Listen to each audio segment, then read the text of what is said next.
Did you hear what happened just a couple of hours ago? We have been following this tanker that has been Russian flagged. Okay. Once you flag a ship, then if you flag it Russia, then the Russian Navy can get involved because that's a Russian flagged ship, even though it doesn't belong to Russia.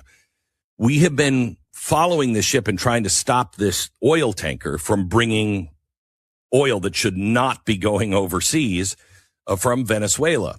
And we have been trying to track it down. Well, about a few hours ago, maybe 5 hours ago, we caught up with it.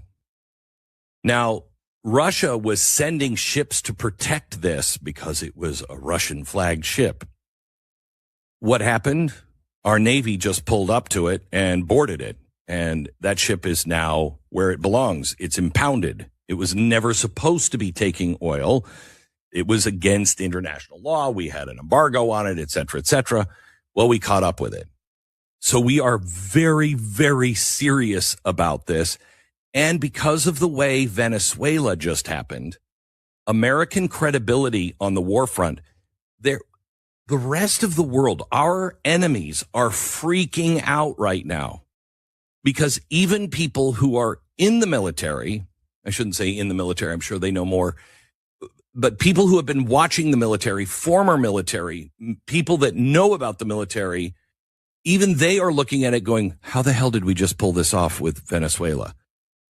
How the hell did we just pull this off with Venezuela? How did we beat that? That's Russian. That's China. That's the best technology or some of the best technology that is able to be sold out of those countries. And we shut it down like it was a baby gate. How did we do that? We don't know. Do we have new technology or are they just that bad? Right now, the rest of the world realizes, holy cow, militarily, America is not a declining power. It is way ahead of where we are and where we thought they were. So that alone is changing the dynamics. You don't have to exercise that power if everyone knows you have that power and everybody goes, you don't want to mess with them. Okay, we're gonna play a bit. Apparently, my 1030 is either having problems or we're not going to hear from him. So if he comes on, we'll stop and we'll talk to him. If not, we're going to have some fun. Let's have some fun, he said. Why not fun? Why don't you be fun, Dave? All right, fun day. We call it Friday, but maybe it's fun day. Here it is. Or fungi or something. I don't know. I want to be a fun guy.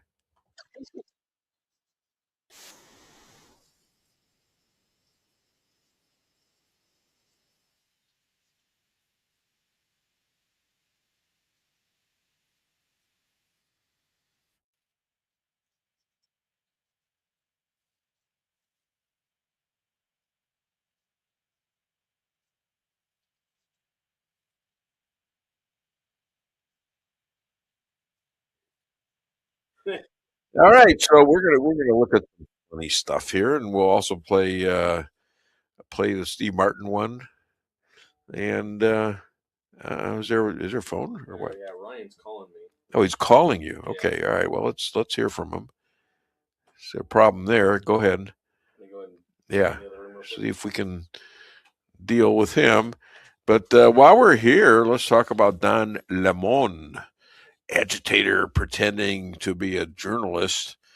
And independent Nick Sorter, he was testified before Congress, and he's uncovering more stuff than, in fact, he's being comparable to the Doge from Elon Musk. He's really done some great exploration of this stuff, and you're going to see well, you got Walls,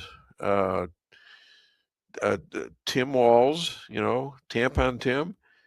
You've got Allison, who's the AG, and you've got Fry, the mayor. And this thing's been going on for let's see, it's more than 14 years, is it? it's at least 12 years it's been going on. So we on with Jeff? We will be. So what happened was he's got that new job in Texas. Yeah. And they had like a huge emergency come up that he was dealing with, and then he has to jump on a call soon to talk over what happened. But he's gonna try to jump on here. I wonder if he's got snow down there. I don't think so. I think it was some kind of oil thing that he's dealing with down there. Oh, Remember, he okay. works for an oil company now. Well, if he comes, he doesn't. He says he's going to jump on, and he might be able to do like 10 or 15 minutes, and That's then he's going to fine. jump on That's fine. call. So if we can be amendable here. We can change our ways. We can go one way, go another way, keep going. That's the whole idea. So Netanyahu warns Iran not to attack, but I think we're going to have some kind of attack. That's what I'm feeling right now. What are you feeling in your gut? Do you think we're going to be attacking Iran? I think they can't stop themselves from killing everybody, and Trump is going to figure out a way to stop them. And he's going to go after the big guys, and they know how to find them. Israel had all these guys pegged, and they never knew it until the threatening and the bombing of Israel became such a big thing, and the threats to Israel from Iran that they're going to, it's only a one atomic bomb country. United States will take them out, but we'll, be more stuff, but we'll do it. That kind of stuff. So this is going to be real interesting. We got opinions coming out very soon about tariffs from the Supreme Court of the United States. And Trump says even if they vote against him, which are not likely to, and I think they're probably going to vote for him, because he's got them all installed and they're all getting ready. They're all working right now. The stock market, I don't know what it's doing today, but it was really up last couple of days because of all that. I think the Supreme Court's gonna verify it. It's gonna be fine. I don't see where it is anti-constitution at all. I say, does anybody know yet? Let me know if you know what it's happening with the Supreme Court. I want to go back to the Trump thing with Iran or Sure. Iraq for a minute. Yeah. Because when he bombed Iran recently, he stopped talking about it, and he said, we might do something soon. Yeah. And they got real quiet, and then all of a sudden we got the report overnight that they'd went over, bombed him, and were gone. Yeah. I think a very similar thing could Venezuela too. Yeah. Yeah. Overnight. He has this thing about stealth operations, if you notice, in the dark. Like he uses